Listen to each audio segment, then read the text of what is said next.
call the Cumberland School Committee special meeting Tuesday, March 20th, 2012 to order at 7:05 p.m. Apologize for missing the 7 o'clock deadline and ask you to please rise for the Pledge of Allegiance.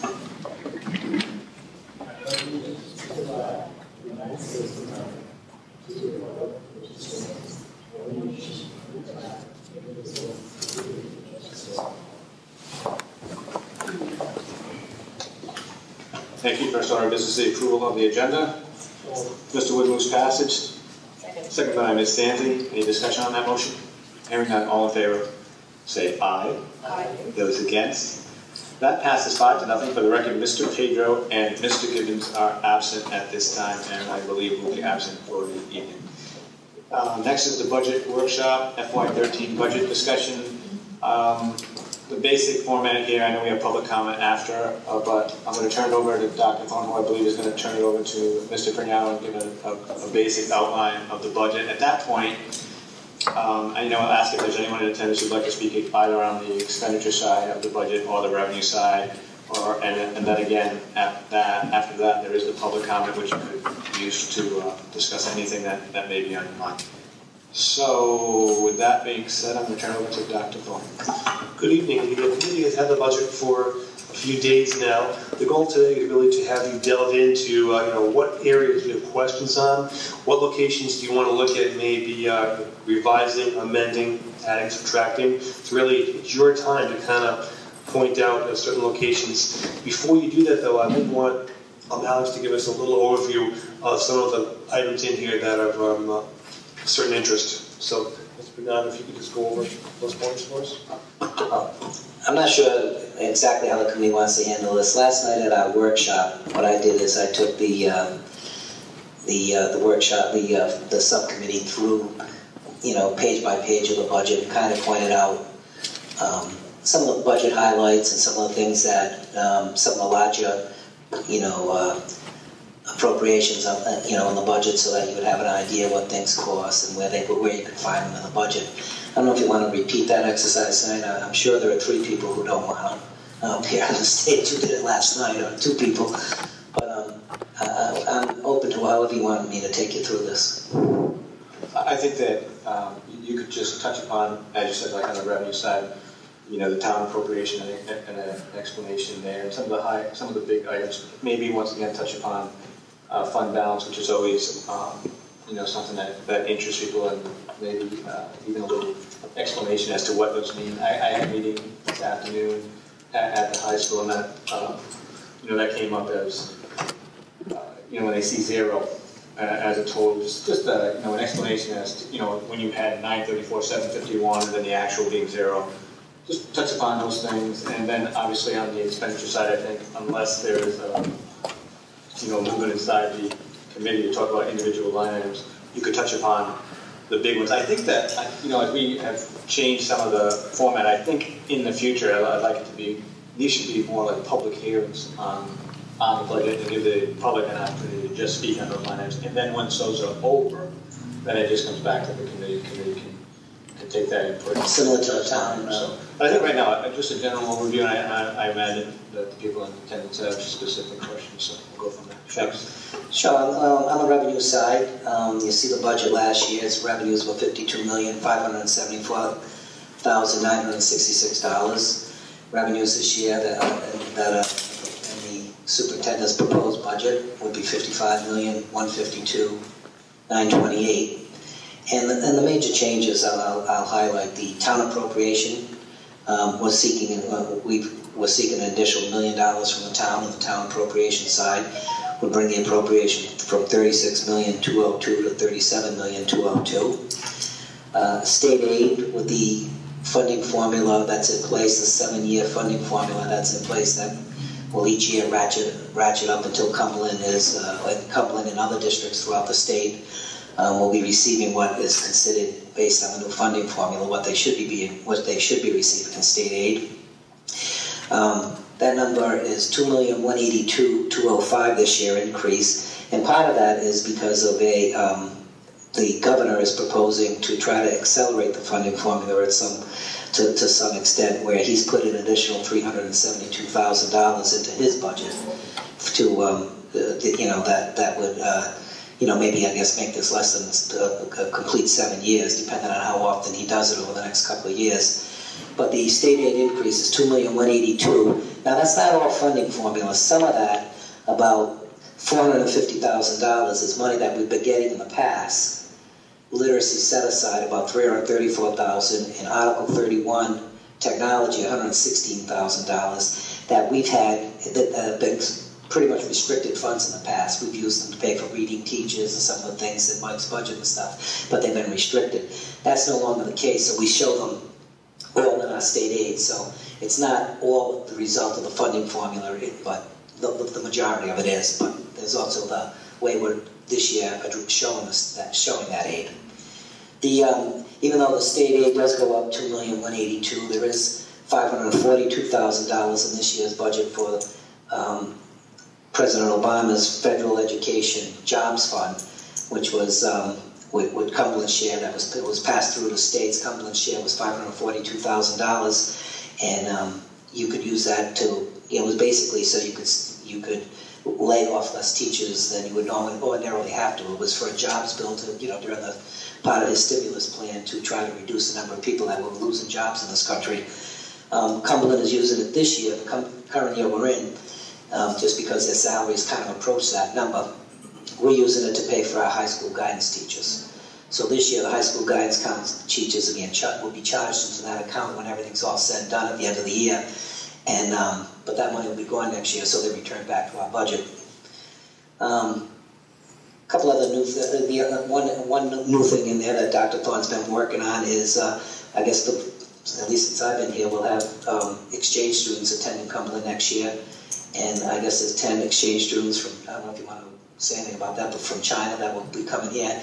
And they'll pay what our per pupil cost, is. Maybe that's why they came here, because our per pupil cost is maybe lower than someone else's, I don't know.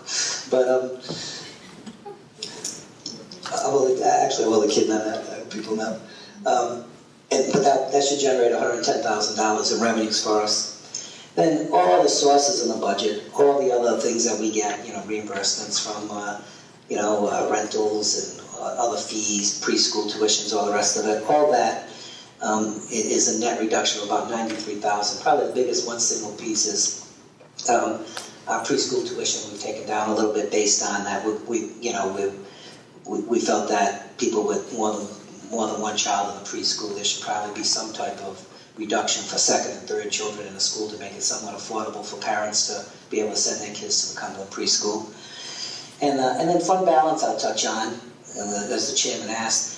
Fund balance, what we've done in the last several years is we've been taking part of our fund balance, and we've built a fund balance that an undesignated fund balance of about $1.4 million, which represents more than the 2% that we've set in our policy. That 2%, as you know, is 2% of the prior year's general fund expenditures. So our expenditures last year were about $49 million. So we would need to have, roughly $1,980,000 or $1 million. We have $1.4 million. We also have other pieces that are designated for certain items that we've put aside. We have some money for capital projects, for education supplies. And basically, what we've done is if schools haven't spent all the money in those areas over the last few years, rather than just scooping it and putting it into the budget, we've actually, and putting it into fund balance, we put it in fund balance, but we've designated it for kind of educational use down the road. And just a year or so ago, we brought that whole Reading Street curriculum that the elementary schools are using, because over a few years, rather than just saying, people having the attitude they're just at the end of the year going to try to spend whatever they have. We haven't spent it, we reserved it, but we've put it back into educational supplies. So I think that's worked out positively for us. We've gotten some bang for our money by being able to pick up some large items that we needed, rather than seeing it just go out in small pieces. But the current budget that we have this year, we have for items that I would consider fund balance items. We have $122,300 in there for designated for capital. If you look at our audit for 2012, we have designated in our fund balance $394,000 for capital items.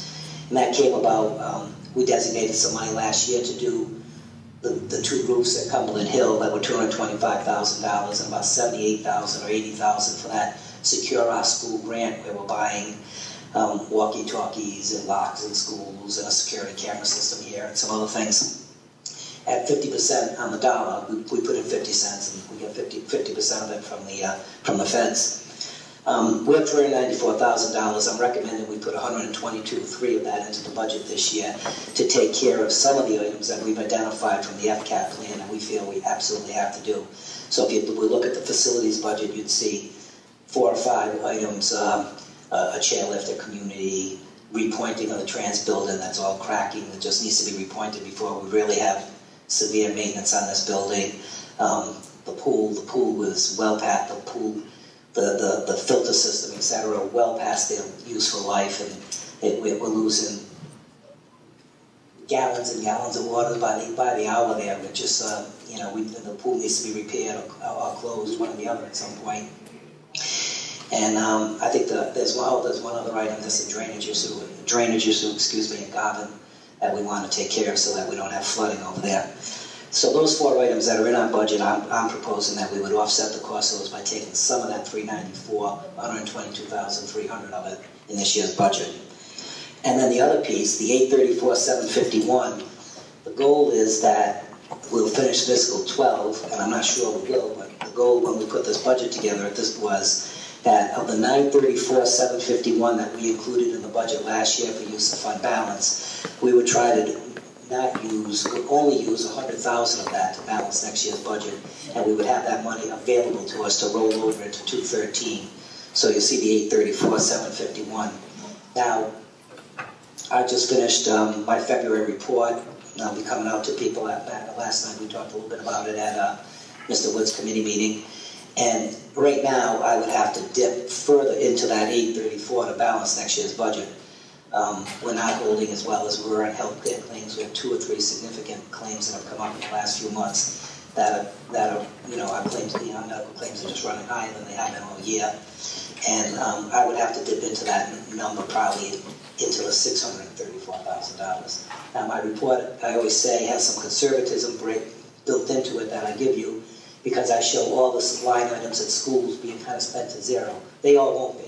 So there will be some money. So I'm still hoping that we'll have enough play in those line items to balance the budget and still maintain keeping the $834,751 in this budget. Okay, so I don't want to interrupt you, but just so that we're on the same page. On the fund balance designated education supplies, by the audit, that's the line item that says other education programs, like $312,315. Yes, sir. Okay, so currently we have 100 in the FY12 budget, and we're expecting not to spend that? No. I'm going to spend that. I'm not proposing using any more of that money. Okay. So if that, and I don't know the number off the top of my head, but whatever the number is, we would subtract that 100,000 in 12.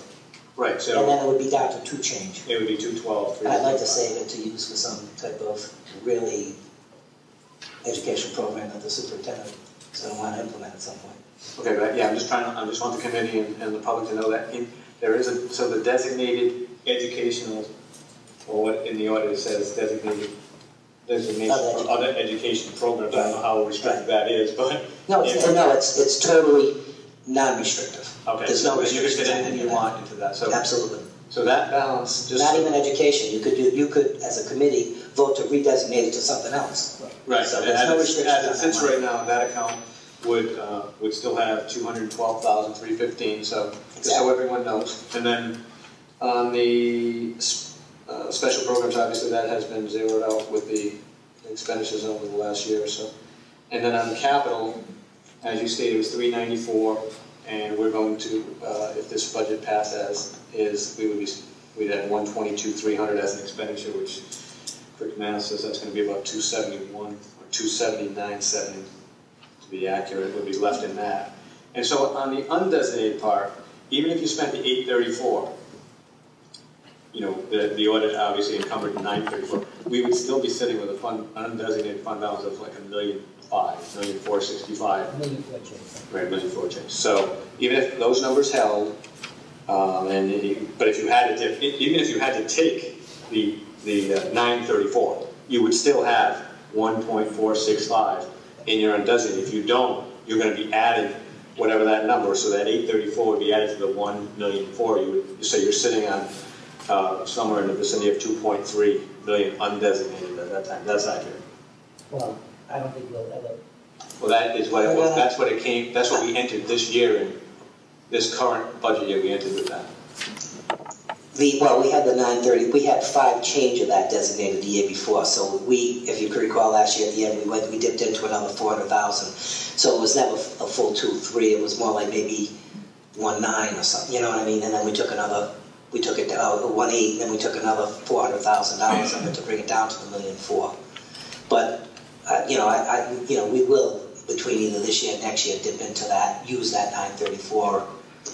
But I'm just saying, so the committee it's not like we began with 1.4, and if you use the 834 that's in this current budget, you would not be down to 600. Oh no, that 934 sits as a designated for use in the 2012 budget. So that if everybody knows, if this budget is adopted as it is presented, you would still have in the undesignated portion.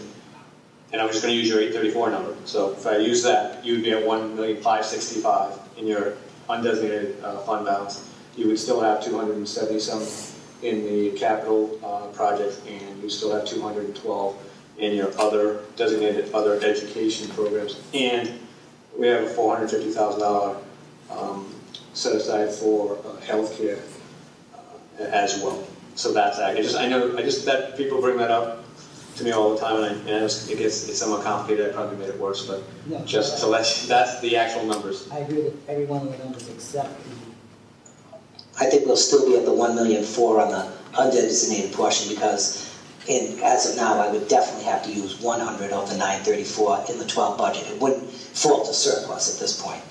But in the audit, they reserved 934 for this year, so we didn't, even if we used it all, we would still be the 1,000,004, right? And I'm saying I think we'll use. I'm hoping only use 1 this year and the 834 next year, so that 1,000,004 would stay the same. Well, I was just adding the 100 to the 1,465. Right. I think it's the same thing. I guess that's how you look at it. Okay. All right. Are there any questions on that? Is there any? Ms. Wood. Alex, can we go back to state aid? You talked about 2 funds.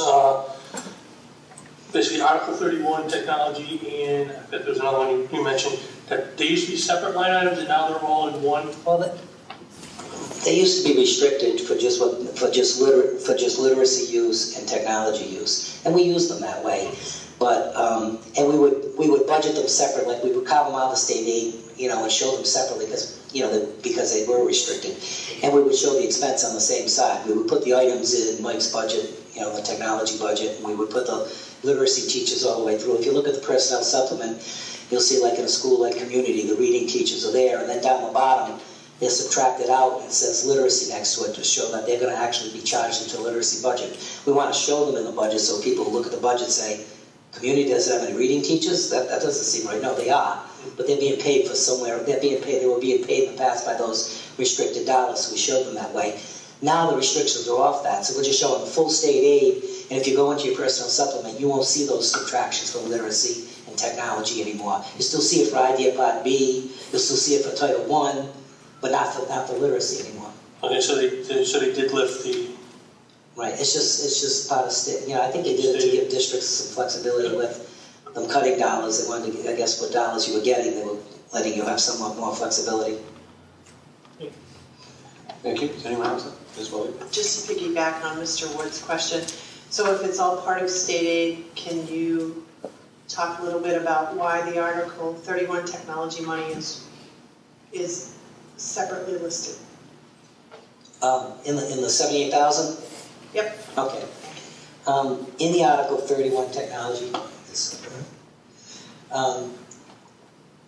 the last couple of years, as that money's going into a restricted account, we've been able to pay for the items in the technology budget without charging them back to that technology line item.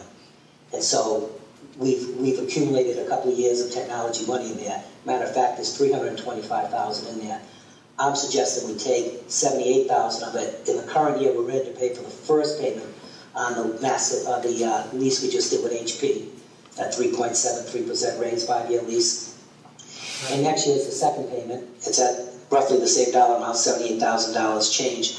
I'm recommending we take $78,000, so that would be taking like 160 of that 325 and using it for leases. I'd like to see that be the money that we carry through to pay off this lease as the years go on, so that we won't have the impact of that lease. We'll have a revenue stream to offset it.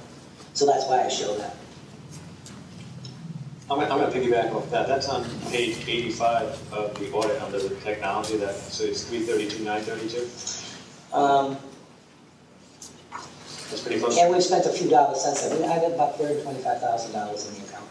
Okay. Now, and on the literacy side, we opened this year at 437. Exactly. Are we still sitting on that? Well, you have the 437, and if you look in the 2012 budget, the proposal is to use 125,372. And then next year I'm using the same 125 again, so we'll take it down $250,000, and you would have left in that about $169,000 or so. And that after has to be used towards. Excuse me. And that has to be used towards. Well, we'll use it towards literacy. There's no, it was all literacy money that was restricted. I think we should still go to that, but we have more than enough reading teachers and things like that in our budgets that we can use, that we have the expenditure offsets without any problems. Is that an option for the school committee to use more of those funds? Yes.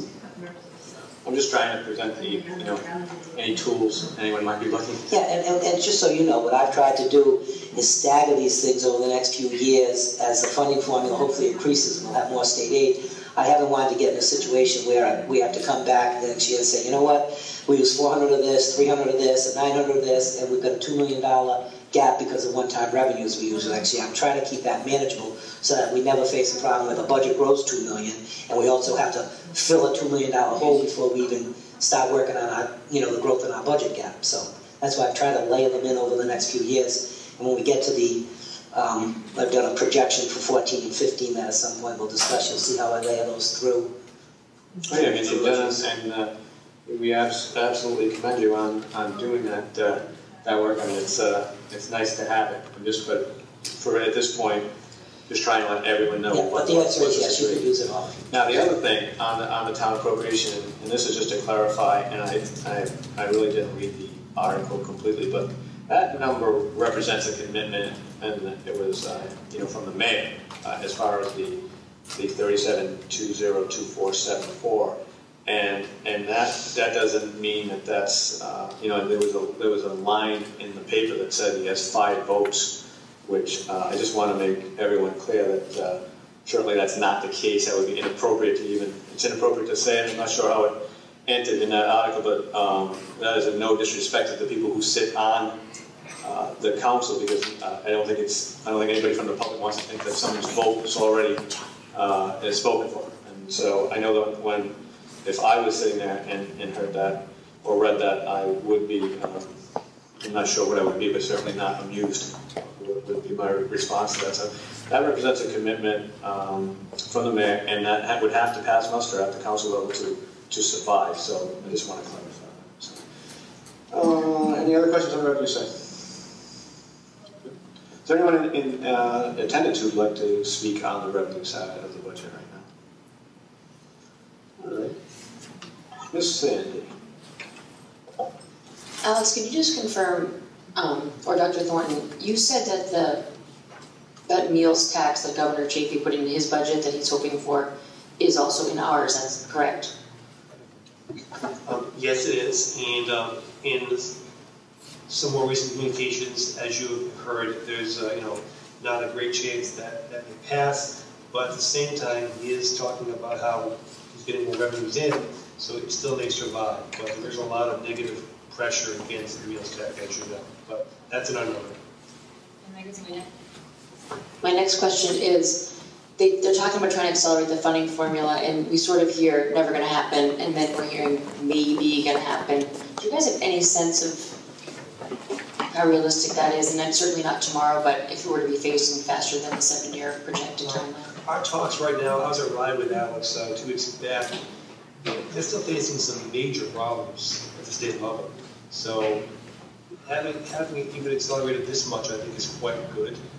I'm not sure I've heard anything at the state level that said they can go faster than that. given what they're facing?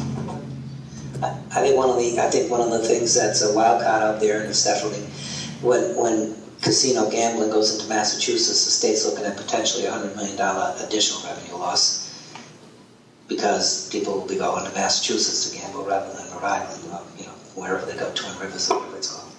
So that's going to just, I think, make it a more difficult challenge of the state. Thank you. Anyone else? Is there anyone in attendance who have a revenue question? Okay. Want to go through just to highlight the big expenditure side? Yeah. You know what I would, and while you're doing that, just a quick, because that was another question I had this afternoon. Some of the line items have, and I think one of them was, I'm not going to be able to find it, but say it was, and I could be wrong, speech therapist or whatever, and it was a number of 675,000, and then it showed the next year 0. And so people, as we know that didn't go to 0. So as you, just a quick explanation. Well, yeah, many of those line items, because we show a little bit of history here, 2 or 3, prior year budgets.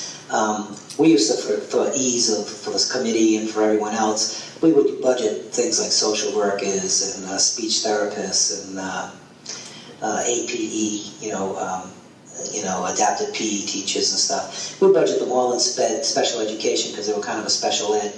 They were a special ed service. With the new chart of accounts and UCOA and charging everything down into where the service is actually provided, you go into the individual schools now and you see all those things budgeted in the schools. But we used to have 600,000 in one budget, and that 600,000 now spread out over 8 budgets at the high school, the middle schools, all that type of stuff.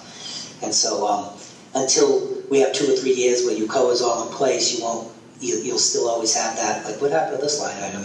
I mean, you can see it right to something as simple as legal. You would think legal would be an HR legal.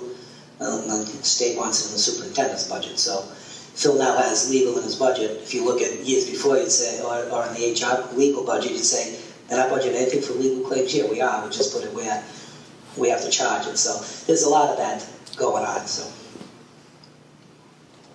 Okay, thanks on that. So just maybe touch on the, like I said, the bigger ticket items and why some of them, or what's the explanation as to why they have increased as well? Well, we didn't get into a lot of detail on it like we got tonight, so it's good. But the sheet that I passed out the last meeting showed the significant changes in the appropriations. Last year's budget was, still the same, 52,574, 966 on the appropriation side, and it's still the same 55,152, 928 for fiscal 13. And the major increases are, there's roughly $994,000 in here for salaries, which is basically the biggest percentage. The biggest proportion of that would be contracts that we've negotiated. The last teacher contract, if you know, this year, the year that we're in, there was no raise for teachers. The year before, they deferred their entire raise and steps to over a 14-year payment period. So some first step teacher last year that deferred their raise is not going to see that money for 14 years. And we pushed it out that far so that it would be very little impact in each of our budgets. Matter of fact, this is the first year we stopped paying any of that back, and it's $52,507. So it was a way for us to defer that year about $1.2 million, $1.3 million of salaries. So really teachers went 2 years without really seeing raises at all. This year, the last year of their contract, they are getting a raise. It's 1% at the beginning of the school year, and then the 14th week they get another 1.5%. So, which will be really the net effect of 0.75 because it's for half a year. So it's about a 1.75 increase in teacher salaries along with the steps. That's the biggest piece of that. And then also the ICSI contract that we recently negotiated. There was, the first year of the contract was a 0. The second year of the contract was a 0. This is the third year of the contract coming up, and there's a 1.5% raise in there for the ICSI staff, and just a little bit, I think about 1.875 for teacher assistants because they were their salaries are extremely low, and they tried to give them a little bit more than the average worker. So those are the big pieces in there. I mean, There's a lot of things that impacted. Obviously, we've got 11 new positions with the kindergartens and the itinerants that go with it. But we've also taken out, our net jobs are down 2. So somehow, through the whole thing, we're down 2 positions. So there's been that. There's the ins and outs. There's people that probably about 7, 8, 9 people retired at $76,000 a year. Those are all in the budget at, first, second step type of teachers. So you get that breakage. So all those type of things go into that. Basically, that $994,000. It's all those type of things. The next line item that I pointed out that night, health claims. The budget last year was about $6.2 million. We're running through February of $269,000 to the good and healthcare claims. So the budget was put together based on what our actuals were through February at a 8%. I think we used 8%. It was 10. I think we changed it to 8 at the last minute. An 8% increase based on actuals. Now I don't know if that will hold because the end of February and into March claims have kind of really risen. So I don't know if the 269 will hold. We might have somewhat, we might have to re-examine that number. But we do have, and that's why the school committee took my recommendation a few years ago, and we set that $450,000 aside just in case we have, a year where we have a number of catastrophic healthcare cases. I mean, even though we carry stop loss insurance, at $175,000, we're responsible for the first $175,000 of a claim. So, and you can, you could definitely have a few of those a year, I don't want to interrupt you again, but but as far as on a budget basis, the number is 6,262,311, which is, almost only 48,858. There you go. That's the increase. Yes. So if one was to decide, based on the fact that they had $450,000 in a dedicated account for that, you could just put it back to its current budget number, you would free yourself up to 48, whatever you said it was, correct? Yes. $48,000 available just to put up funding. Right. And then the other concern we talked a little bit about last night is that in our, we're trying to negotiate away buybacks in the district. I think once we negotiate buybacks out of the contracts, and we already have with the ICSI group, I think you will start finding people, because we do have a very good plan. If husband and wife, if I'm at Bank of New England and my wife's here, I might want to take this plan because the copay might be cheaper and it's probably a better plan. So we may see people come into the plan, more people in the plan, since we're self-insured, the more risk we have on the claim side. So and we don't know what will happen with that, but I mean, it's just something that we have to be somewhat conscious of as we look at healthcare. Yeah, I'm not, obviously it is an unknown, but by the actual was $5,750,000 in 11, and we budgeted 6.2, and we're running ahead of it. We're running 269 ahead through February. So it wouldn't be.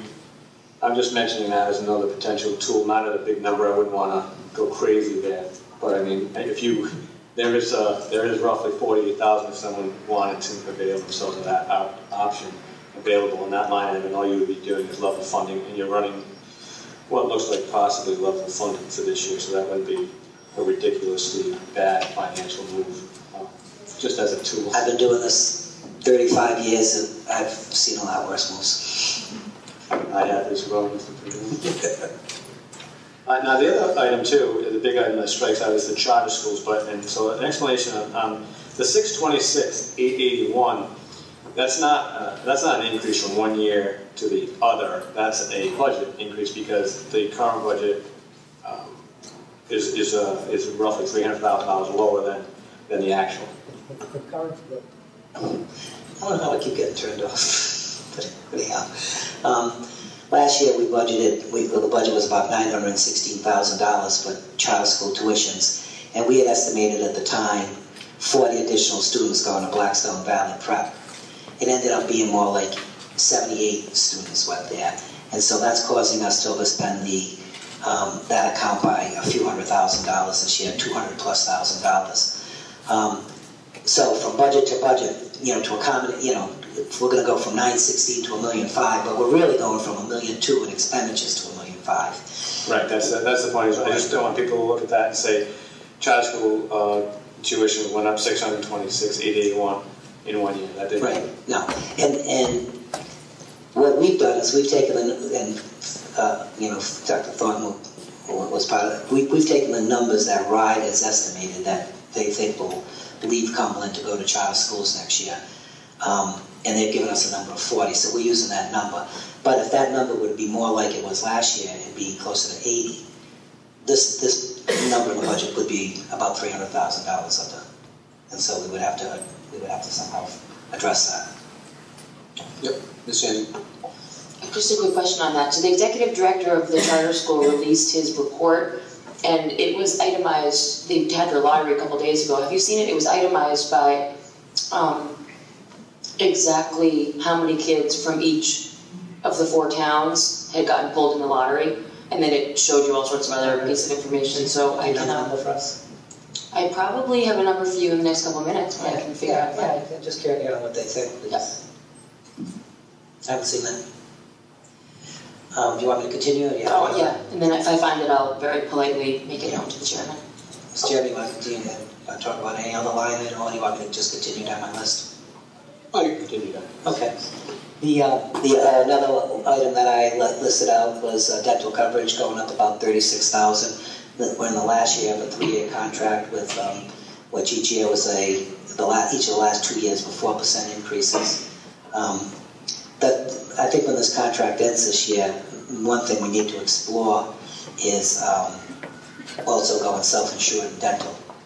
Now, I seem to think, and I haven't met with anyone from Delta Dental, that our claims are exceeding our premiums. If that's the case, then going self-insured would make sense.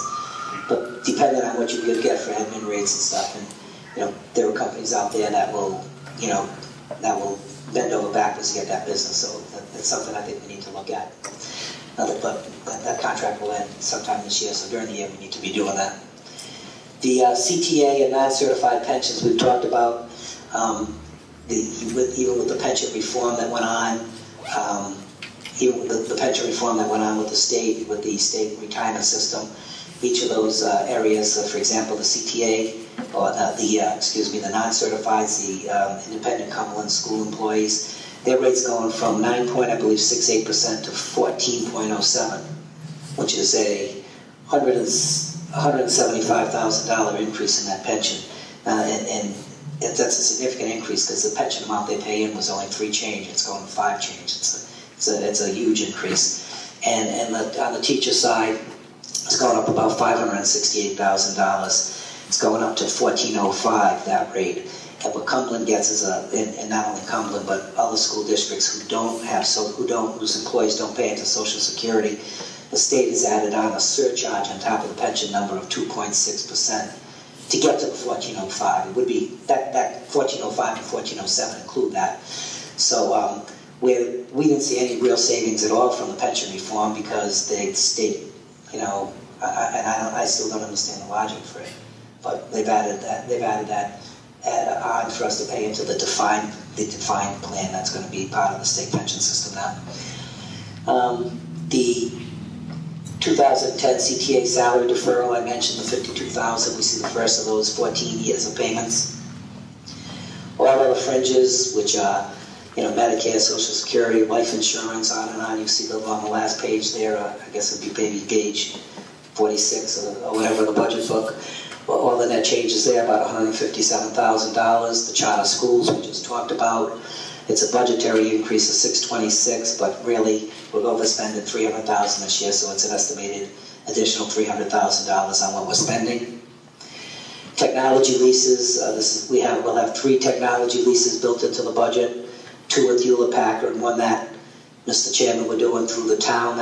I guess you've learned that is on your docket tomorrow night. So I'll interrupt you there because that was passage. If that was passed at the council level tomorrow, does that have any effect on these on that number? Excuse me? If there's a resolution on the council docket tomorrow evening, if that was to pass, does that have any effect on the 2? No, I've estimated. If we want, we can turn. I would just turn to that page for a moment. In the budget book, it's page Page 35.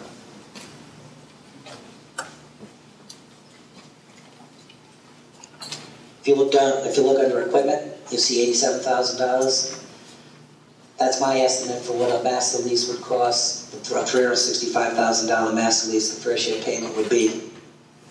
So that's the lease that I'm hoping that they act favorably on tomorrow with the Elmos and the elementary school, technology, elementary classrooms, state-of-the-art technology model that the superintendent's trying to put and teach elementary school. So that would be coming. So, and what kind of interest rate are we supposing at that 87? I probably use 3 or 4. Yeah, I'd have to look at my formula. I don't remember off the top of my head, but no higher than 4%, and it would probably be a little lower. That was a 5-year. Excuse me? That's a 5-year deal. Yes. Then the next item under it, you see lease payments HP. Those are the other 2 leases.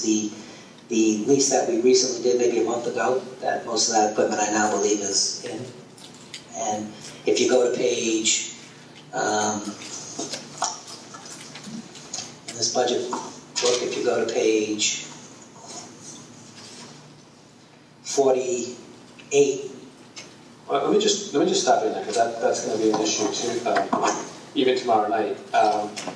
So even if the council was to pass that resolution, is that costing them a dime? Well, I mean, it's costing them a dime because they fund the town contribution to the school department and all that, but it really has no effect on their budget. No, I've included it in here now. It would be great if they would absorb the debt service, but I've included the potential reality that we would be paying for this. Okay, thank you. So if all else fails, that's what you'll say. That's what you'll tell them we'll pay it for. Well, actually, as I read it, it is, and I read it quickly, it states in that resolution that we're paying for it. Oh, okay. Then you won't have to say anything then. No, I won't have to. Thanks. If you go to page 48, you see last year's, this is the proposed lease that the technology department, Mike Chandler's recommended items this year. It's last year, if you recall, the number was about $365,000. This year, the recommendations for $188,857, so you can see the different items. And that lease, as well as the $78,000 payment that I talked about, will be here too, this lease. Those 2 payments give you the $118,000 that you see in that line item. So all 3 of our master lease, or all 3 of our leases for technology are covered in the budget. Mr. Wood. Last night you also told us about the retirement of a lease also. Excuse me? We're making a payment, a last payment on one of our leases this year also. Oh yeah, that was the master lease that was, that's in the business office because that lease was more, it wasn't all technology, it was numerous items, it was furniture, there were a number of items, and I've been carrying that in the business office budget for years, and I think the last payment's in the $68,000, $69,000, and that's in my budget, and that should be the end. Mr. Money, that's the first master lease we did, I think next year's the final payment. It's just to say that, put it out there that we're not just keep borrowing this, the credit card. I mean, we're retiring leases. No, exactly. That's what you try to do. Oftentimes whether it's municipalities or school districts, they don't have a lot of money for capital funds, they do leases. And over 2 or 3 years, they could do a number of leases. And as long as they stagger them so payments are dropping off as they're coming off, they actually become a capital budget for the district. And allows them to get a lot of equipment up front rather than budgeting $78,000, take you 5 years to get $300,000 of equipment. You get it all. And being a municipality or a school department, you're borrowing at tax-exempt rates that are so low that it's a prudent way to go, I think, to get needed equipment when a district or a town is lacking. Especially with technology equipment, it's probably already outdated before we get it.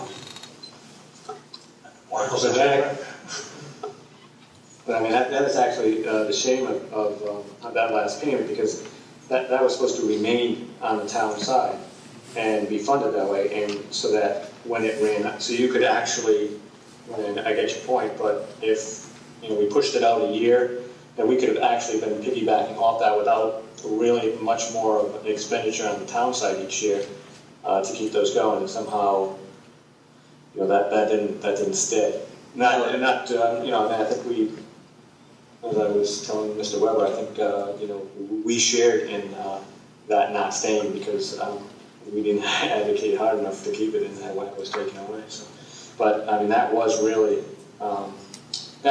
the plan, and it was to remain there for that purpose, and we've kind of structured it well, but it didn't stay. So, who knows? Maybe I'll try to revisit it tomorrow. Thank you. And while I'm on that page, I'll just point out right under the 118, you see 53,712. Mr. Chandler and I have been working with I think every copy of salesman in the state of Rhode Island to look at solutions for copiers in the district. And we have some older cannons that just are really beat up. They have like 3 million or more, some of them 5 million copies on them. They're really at a point where they just, you know, they need to be replaced. This would allow us to replace 6 or 7 of those copiers over a 3-year lease. And what that will allow us to do is newer copiers have the capability, these don't, where they can be used also as fax machines, printers, etc. So in the district, I believe we have 91 standalone printers, you know, throughout our schools and buildings and stuff like that. And each of those need, you know, servicing, and, you know, Mike's department services all of those. They're constantly being, you know, run into schools for different repairs, as well as all the cartridges and stuff that go with it.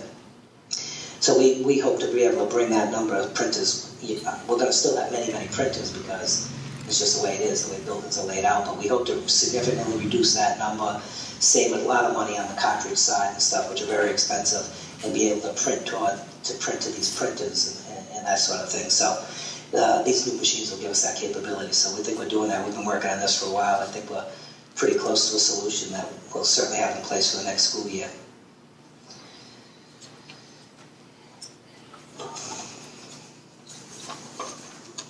You all set on that, Mr. Mayor? Well, I didn't really. Okay. The snow removal, $30,000 is new in our budget. As you know, we use Sodexo for maintenance. They've been responsible for snow. One of the things that we felt we needed to do was to bring an additional Sodexo employee on. We want someone working nights when the majority of our custodial staff works. We have a few custodians on the days, but most of the cleaning and stuff gets done at night. And we feel we need someone on at night, so they're going to bring an employee on at their cost, salary, fringe, the whole part of it. And we'll assume up to the first $30,000 of snow removal, so that we're not, and then anything above that we would share with them. So if it's a really bad winter and you ran $60,000, they would be on the hook for part of that additional $30,000. So we thought that was we thought that was that was something we wanted to include in the budget. Capital projects, we had 0 budgeted last year in the facilities budget for capital repairs. The $132,300 represents the 4 projects that I spoke about, you know, a little bit earlier, the repointing, the GOV, and an additional $10,000 in the facilities budget in case anything else breaks or whatever in the district. There should be at least $10,000 if we have a need for a repair. So since it was 0 last year, it's now 132. But remember, 122 of that 132 is offset by bringing a revenue in from the designated capital funds that we talked about earlier. Sodexo payments, the increase of $30,000. The contract is $711,000 a year.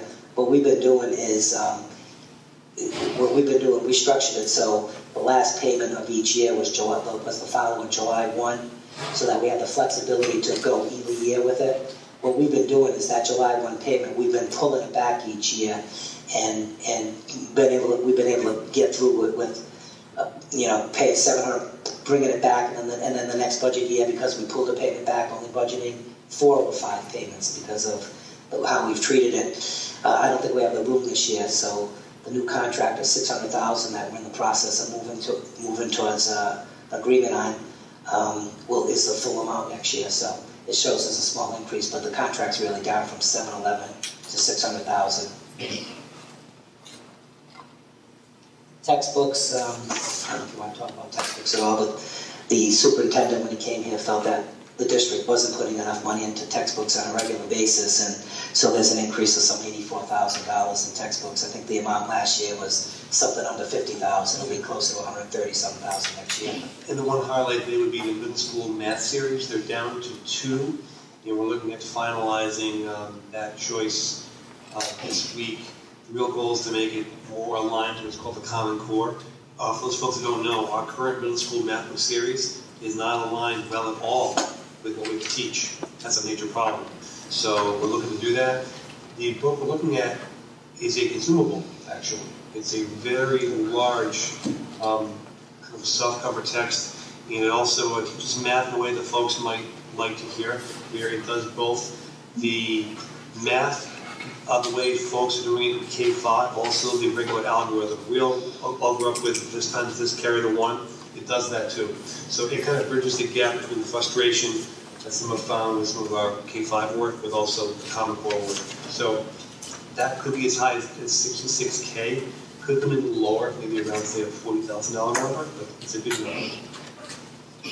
And so it's a number that you would need to keep each year? Yes, right now, yes. Thank you.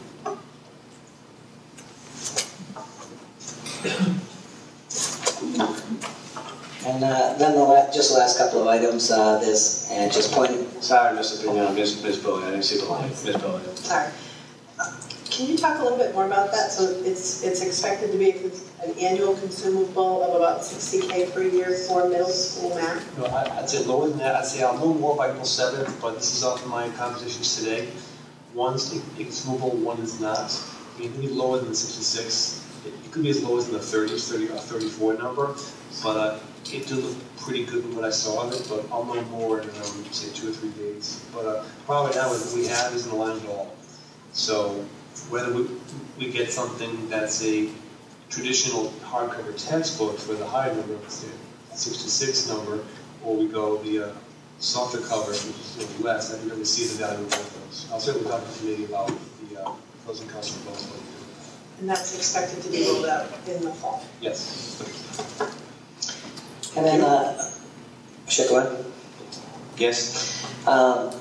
It's a small item on there, but I just put it on there because it's something that's going on. We should know about it. The NEAS at the high school, the accreditation, $18,250 in the budget that wasn't there this year. And that's a one-timer? Well, Every 10 years. every 10 years, so It'll it'll be one time for us. Thank you. All other items, all the other line items in this budget, a net increase of about $87,000. Every other stationary post, every other thing that you can think of in there.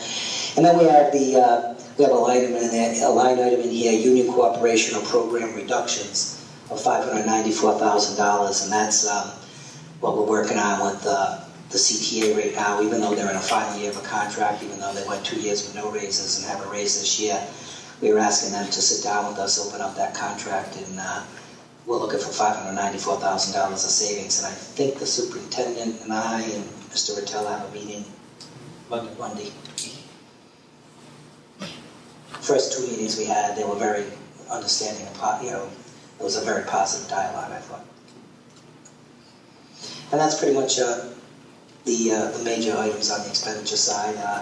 Last night I went into a little bit more detail with pointing out, this page is where you can find Phil's science program he wants to do, so you can see dollar amounts. I can point out any of those things or take questions. So what do you want to go, sir? Dr. Thorne? I'll just two thoughts. I know Mrs. Teal asked her about what aren't we doing, so I want to kind of cover some of that, and folks are wondering about those. I just want to kind of be transparent about that. In any budget we do, these are difficult choices. Even with more state aid, more local aid, we still have to be very tight on how we operate. So some things that we currently are doing, I'm proposing we don't do. I'll talk about a couple of those with you so you kind of get a sense of it. First, this one called Dunhill Literacy. That was a literacy program we've done for several years. It came up to approximately $120,000. It was a good value, I believe, as it taught the district really how to attack the literacy problem. But in talking with the principals and teacher leaders, we all feel that we've really grown to the point now where we can do it, we're in a fly, if you will. Our scores are really moving along and they really feel the value there. So I did is, I reduced the 120 and I did put a piece of that into the GEMS Net Science. And the rest came off that line. So, at the high school, we have one less guidance clerk. There are 2 clerks. I'm recommending 1, and that is in your proposed budget. At McCourt, we have 2 less teachers. That's a class size piece. We looked at the comps as far as North Cumberland and McCourt, and found one disparity where slightly smaller class size in one section, grade 7 and 8, that did comparables. So took 2 teachers from McCourt, one grade 7, one grade 8, I believe. A 0.5 speech came off here. At the high school, with 1.8 nurses, I'm recommending just a 1.0, reducing the 0.8. The library at the middle schools, last year in your budget, in the end, I think in July, it came down to 2.5 to 0.5 at each memory serves. And those teachers both retired in this budget, and talking to the middle school principals, weighing their options, they're not filling those positions. So we're not going to have a clerk in the libraries, no middle school librarian. So once again, as you imagine, these aren't easy decisions. It sounds like, that's an awful thing, but the reality here is we can make some really difficult choices to survive, and that's where we are. I'm talking about math intervention or having a library piece. So yes, it would be open, but it'd be with a clerk, not a librarian. Also, Cumberland Hill, we had talked about are there any deficiencies with nursing at the K-5 level? Only one school has a possibility, that's Cumberland Hill. That would be from a 1.0 to a 0.8. Essentially, if we did this, that would mean the nurse would be there 4 days, just less time to piece that huge day. I know folks have asked, how do you determine how you do that? Who's mentally fragile? And for that, I defer, I see Lisa Caldwell and Peg Wharton here. I defer to them if you want to know what's the metric, how do you get at, how many students do you need to have a 1.0, but that's kind of what we looked at. So only Cumberland Hill has potential for a 0.8. The other schools have too many kids who, I've been told, have the diabetes, and other medically fragile situations. So once again, I know I read somewhere, some folks that thought that if we did the 0.8 at Cumberland Hill, they'd be gone for a day. That would not be the case. If you did this, it'd be a 0.8 every day. It'd be a shorter period of time if you do that. At the high school piece, we have 1.8. It is a large campus, but I looked at comparables in the area. I know also Mrs. Ward's here. She has some information she can share with you on that. But once again, not an easy choice to make, but just looking at those tough choices, I recommended 1.0. So those are a couple of the ones that came offline. Okay. Okay, I'm just going to interject this one. Mr. Wood has a question. I'm a nurse at Cumberland Hill. At one time, that nurse was also used or did some time at Mercy Mount. Is that still happening? Yeah, currently Cumberland Hill and I believe DF Norton both share that role. Okay, so if we reduce it by 0.8, reduce it by 0.2, it would be, that nurse would be out of the building, would not be in the building as much time. I would think I would have to retask that with Peg and Lisa to another one of the K5s along with BDF. It wouldn't be the 0.8, reduce more. I defer to them if we did that, then what's the logical move as far as servicing that school? I wouldn't think it'd be the 0.8 Cumberland Hill. It'd be one of the 1.0s. And the reason why we do service personnel is because it's in our district. Yes. Thank you, Mr. Wood. Ms. Spellier? Thank you. So 0.8 for time of day, for each time a day, would that be bell to bell, or what is the? If you want to talk more about that, I'd say defer to our experts here. I defer to them. I wouldn't be supposed to know what's the best time. I know meds are a certain time of the day. Some kids come in with low sugar in the morning. I defer to them. I wasn't pointing what time should we come in. Is it 8:30? Is it later? So I think at this point, because this is the first public hearing, maybe we get that information to the full committee as to what that would look like if the committee decided to adopt at point in a reduction of 0.2. Are you also as well? Just one last question. Given that we have to service Mercy Mount, do we have to service other private schools in town, like Cherry Blossom? Just Mercy. Thank you. Thank you. Dr. Clark, you want to keep going? Yeah, just a few more. I don't want to forget any of the pieces that are coming off the board, if you will. The preschool director currently is modeled at a 0.2 reduction. We have a payroll clerk, minus 0.2. A clerk in the high school library, 1.0 comes off. Facilities maintenance, 1.0. Kindergarten TAs. We had a conversation about when we go to full day K, we have a need certainly for, especially around that time of day, lunch, recess, that type of day. We have in the budget here built in recess lunch monitors for full day K, but we had pulled out the TAs for kindergarten. That's a substantial savings. So you're seeing a reduction of 4.0 kindergarten TAs, but an inclusion of the recess monitors. Also, we had a conversation earlier over sometimes in kindergarten, start of the year, some kids can't do basic things like hold a pencil correctly. We also know if we have math interventionists, we were thinking about how we could use them for the first part of the year to kind of transition kids in those kinds of skills. We have those people who are able to do that. So that was our thinking on that piece. In all, at the bottom here, also 2 custodians come off. We have 2 jobs we would not be filling with custodial. Let me see, other subtractions. I mentioned the speech teacher. Those are essentially, last piece, special ed. We're looking at, as I told you before, doing some conversion from special educators into math interventionists. That's really not subtraction, but a retasking. I should also mention the high school schedule is getting very close in terms of modeling, maximizing their day. In terms of when the bell would be, we'd really work with Durham on that, whether it's 1:58 to 1:55. I'm not really concerned about that. I want a longer day. They're looking at a 7-period day, as you've heard, dropping 1. The trick is to do it efficiently and not add staff, trying to do it in a tight way.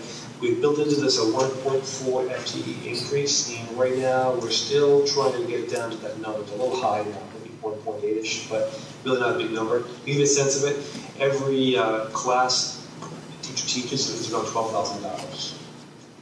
So give you a sense of that, 0.1, 0.2, 24,000, etc. So trying to be efficient, but give you a sense of this.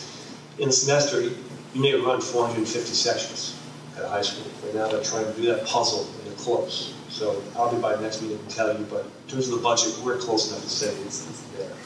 So those are, I think, the ones I can think of as far as the changes that might draw some attention. Also, I should say, sports, sorry. We also, in this current proposal, middle school sports are not in the budget. Freshman sports not in boys and girls across that. I believe that's the entire thing. $5,000 surplus, if you will, that brought it to $49,664. Is that still available? It's on page 87 of the audit. You have the audit? It says other miscellaneous grants are showing a balance of $49,664.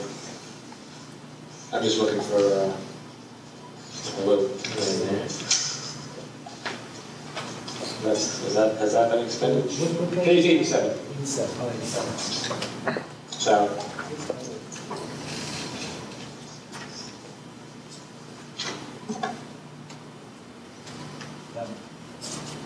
I'd have to find out exactly what this is. The order just groups them, doesn't. I'd have to look to see what this is. If you could, just to see if that's available and what restrictions might be, if any, on that. Thanks. Sure. Well, I have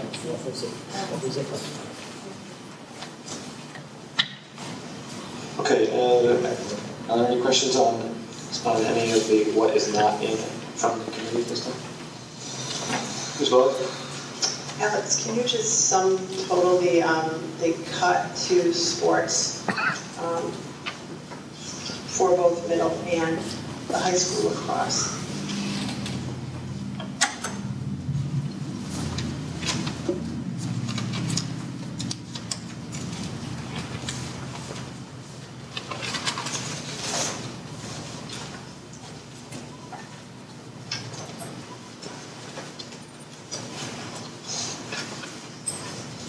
And then is it in the line item for stipends and then transportation?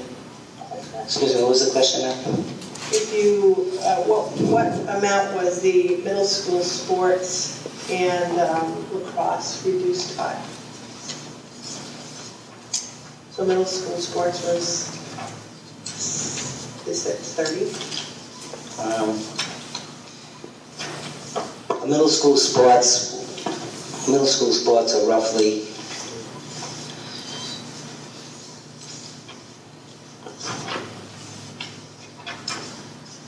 about $38,000 a year, and lacrosse, the boys and girls lacrosse,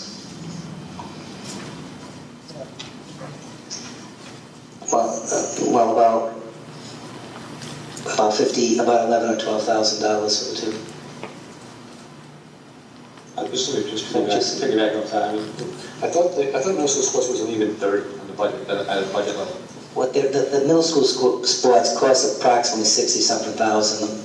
The middle school, the booster clubs, or the middle school association that's fundraising for sports. I forget the exact name of the group. They were covering half of it at $30,000. So it's around a $30,000 reduction for us because I also took the revenue out. Yeah, that's what I'm asking. Right? Was it 30 or 38? Well, it's probably close to 68,000. But we received 30 from them. And this budget is asking for them to pick up the remaining 38, or is it another the 30 or 38? No, the remaining they would pay for whatever it costs. And we estimate it to be 38. Right. Okay. Plus the 30, so 16 total. Yes. Right. Well, I'm saying but I'm just looking at it from a 1 year to the next year. So that if you were going to keep it the way it is, it's putting another 38 there back, if you will, for lack of better terminology. If you want to go back to before, you have to go to 68. Correct. But as far as 1 year to the next, it's 38 years budget. And the lacrosse is another 12, so roughly it's 50.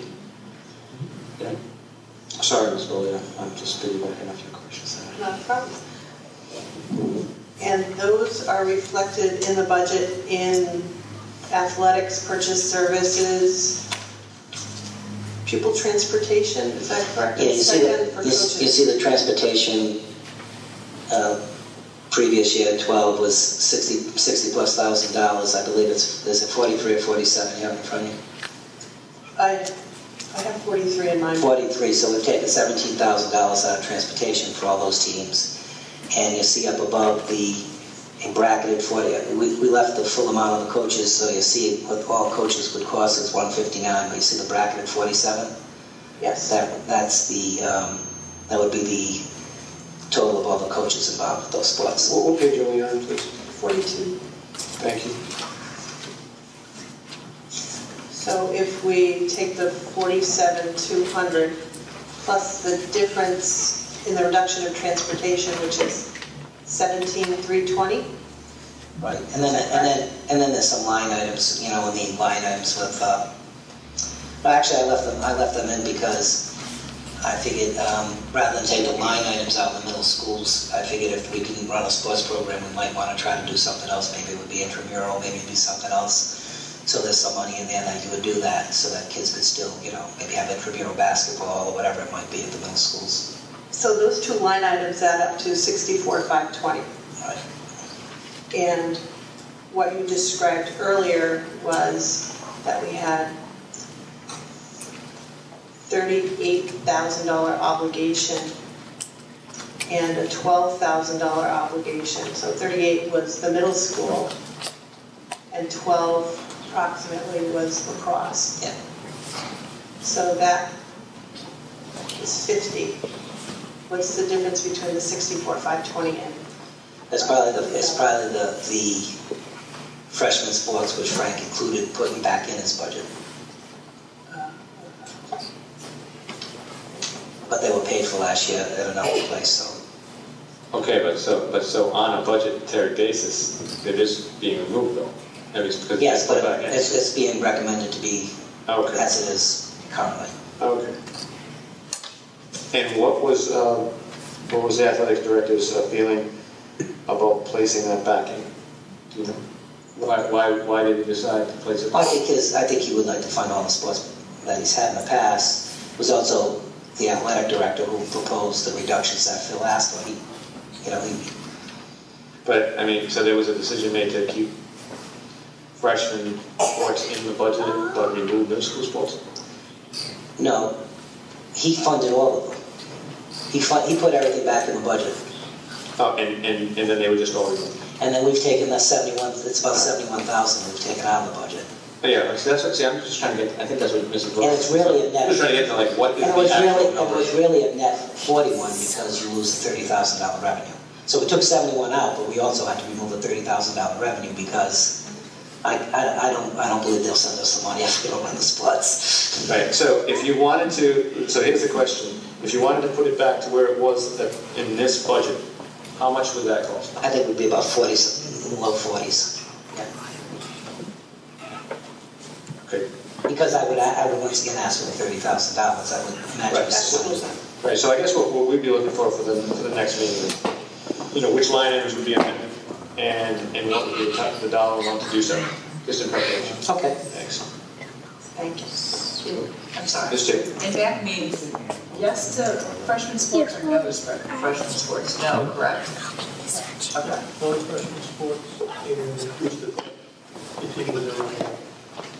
You'd be going, I think what the committee's telling me is they're recommending the same model we have in place right now. I would say that the committee is just, at this point, I mean, the request was to, if you model the same year, what would it look like? I think that's really all that it is. There's a feeling, so what you could do, I mean, I think it's all in there, but let's say there was a feeling, Mr. Fernando, let's say there was a feeling to put freshman sports back in there, provide that documentation as well, just in case. Absolutely. As well. That's all, thank you. Thank you. Is there anybody else on any questions right now? Is there anyone in attendance? Ms. Bowen? I do have one. Can we have, instead of using math coaches to help kids at the front end of the school year in kindergarten, can we have a summary of what it would, for the extent of time necessary, and what it would take, what would the cost be if we were to use like TA subs for a period of time? And also, it would be helpful to get the nursing information. I know we sort of asked for it, but some more detail on that would be great. There's a nursing, like what nursing info for the day at Cumberland Hill being fractured? Day at Cumberland Hill, and then the comps for what other school campuses look like at a high school level. Yeah, I think the comps, you already had that email to you. I believe I'll resend it. I'll get that.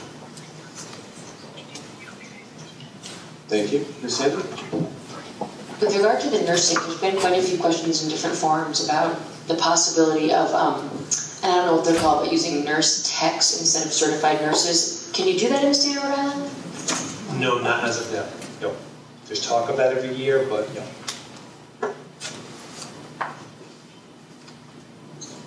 Ms. Sandra? And just another question, and somebody in the audience might know this. There, again, and I know every year this comes up, so they've been talking about a bill that could be moving forward to address this ban on the pay-to-play that many other states enjoy and offset these costs. Would anybody happen to know? If anybody knows where that stands, feel free to share that with us. West Smithfield tried that and didn't do so well. No talk right now at the state on that front. There's some talk around buses at the state, but no talk of pay-to-play right now. I thought, wasn't there a bill before the General Assembly that they paid? It's out for discussion. There was another bill presented this year for pay-to-play, and it was in discussion, but I think they've sent it back to committee, but there was a bill this year for pay-to-play. There's also a House bill that is about centers on transportation to allow communities to charge for transportation, both public and non-public students. Thank you, everybody. Thank you. Is there anyone in attendance who would like to speak on any of the expense items? You could also avail yourself to a revenue item if you want at this point. Anybody? Mr. Scott? I'm sorry. You have time. One quick question. Maybe two quick questions. Charter schools, on their, the number that you gave, it's going to be 1.5 million this year. Does that include transportation, or is that just tuition? Just tuition. Is transportation covered by the district? Any? Yes. There's the charter schools will eventually be responsible for their own transportation, but they're layering it in over 7 years. So this year that we're in right now, they paid for 1/7 of the cost. Next year it'll be 2/7, and 7 years from now they'll be paying 6 years from now they'll be paying for their own transportation. All right, so this is the first year they started paying. Yes, it's the first year, and they pay 1/7 of the bill. Total cost. Is that broken down in the budget on a separate item, or just a total number? I haven't looked at the budget. It so. is. It's. I can look at the budget. I just want to know if it's broken I'll down. tell you what page it's on, so.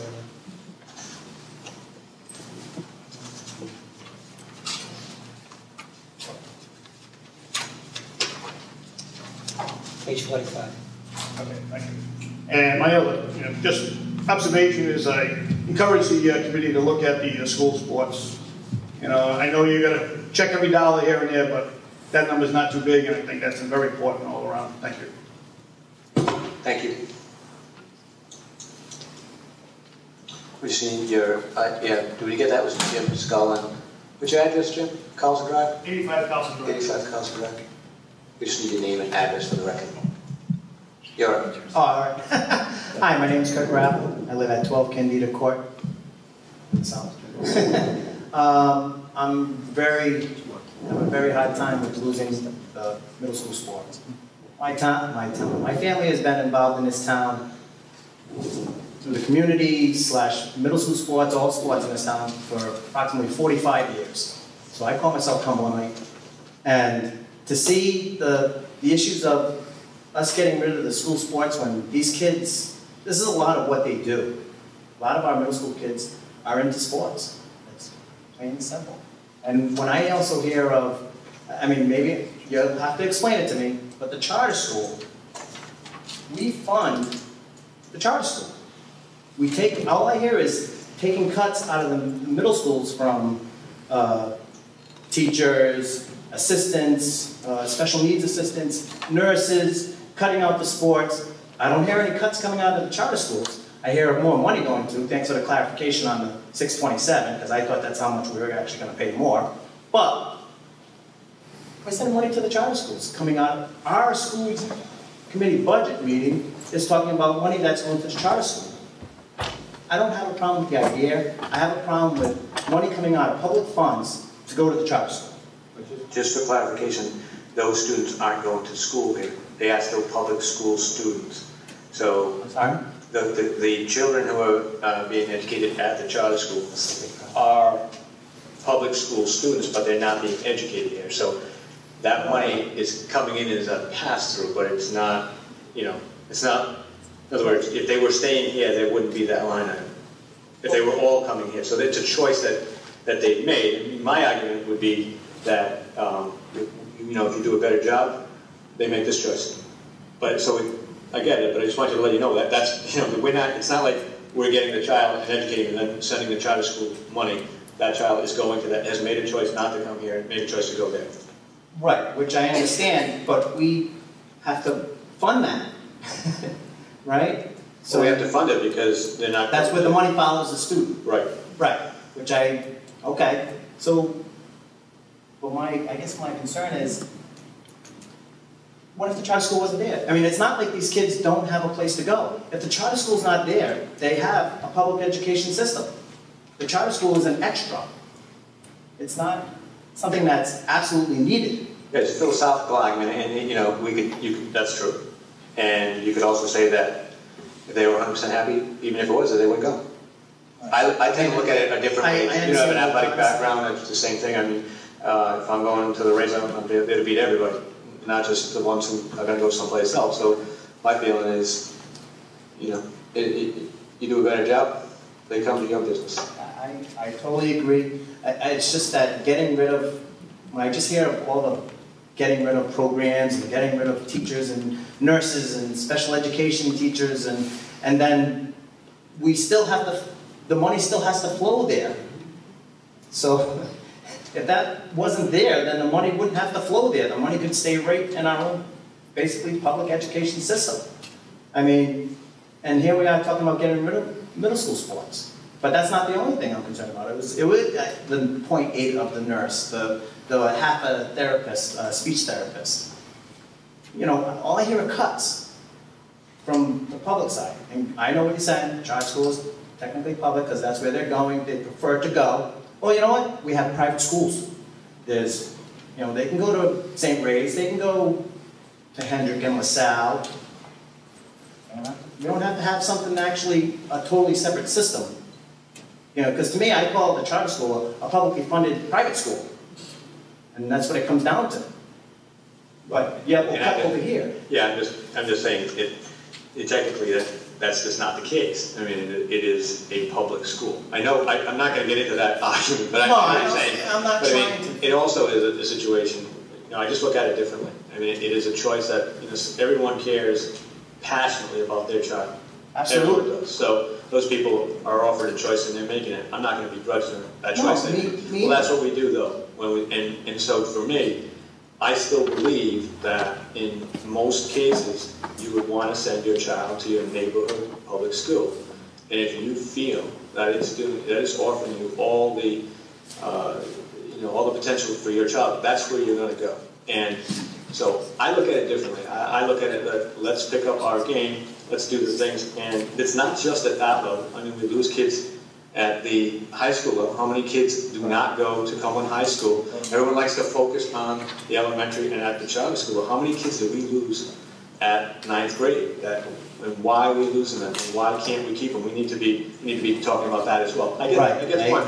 That's the one that people focus on. But we're losing them at other places as well. And I think that, you know, we have the ability to not lose them. You know, and I'm focused on doing those things. I mean, but I get the point. As far as I know, you went to Cumberland schools your whole life, pretty much. I mean, a few years ago. They told me there were a lot of kids there. I don't remember it. But I mean, so did I. And I think I did pretty good for myself. And good luck to you, and welcome to the town of Cumberland. But I mean, this town has been so sports oriented my whole life. That's all you ever hear about in this town, was how much they value sports because of not because of winning and losing, it's because of what they teach the kids, of teamwork. Never mind how many friends I've made because of playing sports. If I wasn't playing sports, you had the little group. For playing sports, you meet a lot of kids. And it isn't just kids that you're on the teams, it's kids from other towns. You end up playing with somebody from another town, and all of a sudden, next thing you know, you're talking to them. If you're playing baseball, you're talking to them on third base. Hey, how's it going? Blah, blah, blah. Next thing you know, you actually know this person. And I guess, new technology, Facebooking them. So it just bothers me that this is being eliminated. And I understand with the boosters, you know, picking up half the tab, and then all of a sudden now you want to say you want to pick up the full tab. I mean, that's a tax on people that's another tax on the people of this town. I don't know. I mean, I implore you not to eliminate it. Find something else. Let's do something. Let's try to work something out somewhere, because I know we can make it work. We just have to figure it out. I have a sense that we will. Thank you. But thanks. Thank you.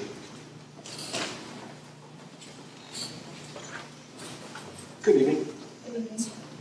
Hi, I'm Kathy Laverty, and I am the treasurer of the Cumberland Middle School Sports Booster Club. Just a quick clarification. I'm pretty confident that the total budgeted amount for our sports is $60,000, not $68,000. It's 60 in the current year. It's approximately 68,000. Okay, because I have all of the expenses broken down by sport. For this year. For this year. And what's the percent increase and everything that's, you know, bringing it up to 68,000? You have in front of you, okay. Is that information that you could get as to what those projections are based on? Because I have a lot of detail, and that would be really. You have all the detail from me. That's right. Thanks. Well, I said the same thing. I thought the number was 60,000 myself. It is 60, and I don't know unless everybody's getting raises. We use $60,000 as a number. We've used a number of $60,000 we've talked about because they're funded approximately half. I'm not sure it's exactly, even in this year, that exact 50-50. The original number, when Mr. Geisman gave me all the detail a year and a half ago, he was talking about 45,000. And then when we actually looked at all the detail and somehow the soccer program was placed back in the budget. That came out to 60. I think I was the first one that started saying it's 60,000 because everyone else was saying 40 or 45. It really does cost more like 60. And if it's 68, I'd like to see that before I believe that. So that's just, another $8,000 is another $8,000. Thank you. Yeah, we need to see that too, because obviously if we're going to make an adjustment, we need to know. Good evening. Hi, I'm Kathy Langton. I live on Oak Ridge Road. I sent all of you school committee members an email today about middle school sports, and since we're talking about middle school sports, I'll just bring it up.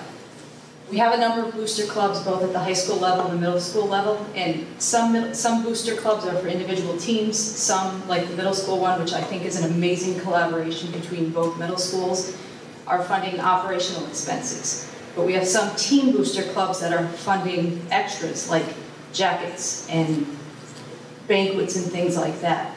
I think before we cut sports, whether it's middle school, a lacrosse team, freshman sports, we should be looking at all of these booster clubs, and everyone should have a responsibility to pay some sort of operational expense so that we're not eliminating any one team or one program. I think it's great that a booster club can raise money for luxury items, but we don't have that luxury anymore in this economy. And I'm not saying that sports are more important than education, because I understand you guys have tough decisions to make and we need to fund education.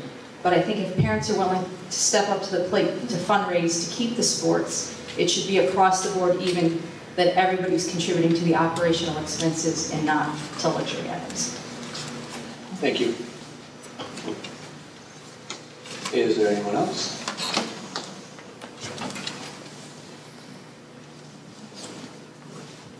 Good evening. Good evening. My name is Karen Vincent. I live at 15 Linda Lane. My question is about the transportation budget. And I'm sorry if I missed the conversation on this. I was at the middle school history fair, so I came in late. My daughter is going from Cumberland Hill to Ashton. And being in the new Clark development, we were the last neighborhood to be added to the redistricting to Ashton. So my concern about transportation is, I'm concerned that with the past busing issues in town, and also with the change in the high school dismissal time, I'm concerned that I want to be sure that enough consideration is given to how much time kids are going to spend on a bus going to a school that is a considerable distance farther from their homes. We're about 3/4 of a mile from Cumberland Hill, and it takes her, she's on a bus about 45 minutes a day. Ashton is about almost 5 times the distance from our home. So I'm concerned that she's going to be sitting on a bus for well over an hour and a half a day. Can you tell me what considerations are given to that particular problem with busing? Dr. Thorne.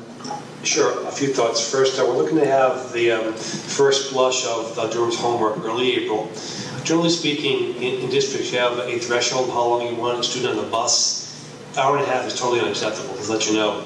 Typically, you'd have longest runs in districts being approaching maybe 50 minutes, maybe an hour, if you have a real far-reaching rate. Like I think Bird Swamp comes to mind.